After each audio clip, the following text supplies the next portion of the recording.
Mutungamiri wemain opposition munyika yeZimbabwe vaadvocate Nelson Chamisa vobuda vachitaura mashoko ekusimbisa vanhu vauya vakanyatsokupa final say vakati aiwa everyone must now be ready noda kwokuti aiwa zvakuchizoitika manje. We don't know kuti Nelson Chamisa zvaakaronga zvii. Tiona ma-aids ake vana Ostalos Ziva munovaona vachienda aiwa kuSwitzerland, munovaona vachienda kunyika dzakaita sana Namibia United Nations Summit variko. Tiri kuona all these guys they are pushing, vari kuita kuti aiwa munyika yeZimbabwe democracy ivemo, kusaviolatewa kwema-human rights kuitike. Sanambira mashoko anobuda togona Nelson Chamisa ava hope kune vagari venyika yeZimbabwe. Ndotibva wasubscribe like turn on the bell icon. Tipinda pahendo pake advocate Nelson Chamisa vanonyora vachiti the time is fast approaching, when the day comes will you be there, get ready. Ndomashoko anotsiwa tagona Nelson Chamisa ari kuudza masupporters akachiti aiwa time is elapsing very fast, everyone must be ready. Ari kuchivaudza achiti aiwa when time reaches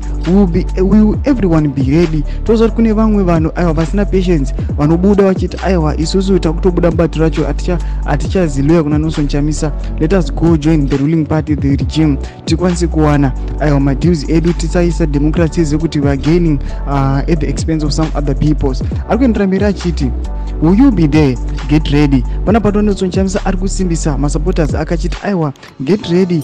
We don't know kuti what is he planning, but we just know that it is good news. Zvamudza Nelson Chamisa ndiye ane mahopes evanhu vemunyika yeZimbabwe. Vari kuziva kuti aiwa is the only man standing. Vari kuziva kuti mahopes avo nema-aspirations avo is the one who is going to fulfill them.